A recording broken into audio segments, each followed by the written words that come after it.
In 1898, Marie and Pierre Curie discovered radium, an element that emitted a mysterious continuous glow.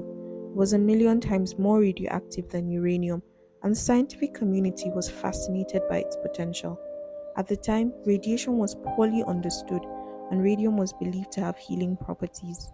It was added to cosmetics, medicines, and even drinking water, and marketed as a miracle cure for everything from fatigue to arthritis.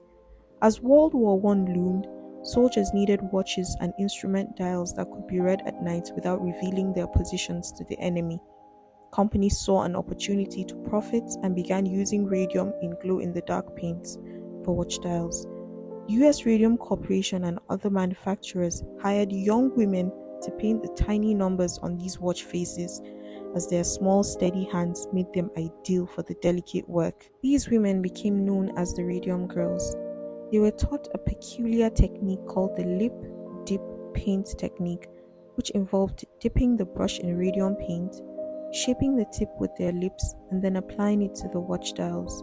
Supervisors assured them that radium was harmless, even as chemists working in the same factories handled it with heavy protective gear.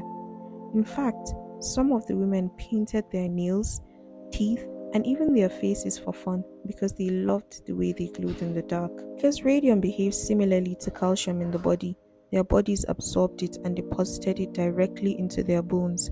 However, unlike calcium, the radiation emitted by radium slowly destroyed their tissues from the inside out. One of the earliest cases was that of Molly, a 24-year-old dial painter working at the US Radium Corporation in New Jersey. At first, the effects were subtle.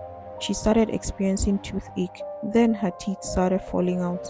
Dentists attempting to remove them found that her jawbone pulled out with ease. Her body was literally disintegrating. Open sores in her mouth that refused to heal, pain that was unbearable. Doctors were baffled, and the US Radium denied any responsibility, even going so far as to suggest she had syphilis, a false claim meant to discredit her work and other sick workers. Molly passed away in September 1922 at just 24 years old, but she was not alone. More and more dial painters began suffering from anemia, bone fractures, and aggressive cancers. Some even developed radium jaw, where entire sections of their faces melted away.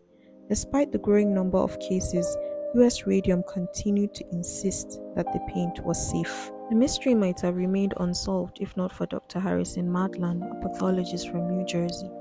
In the late 1920s, Maitland conducted autopsies on the Radium Girls and made a horrifying discovery: their bones were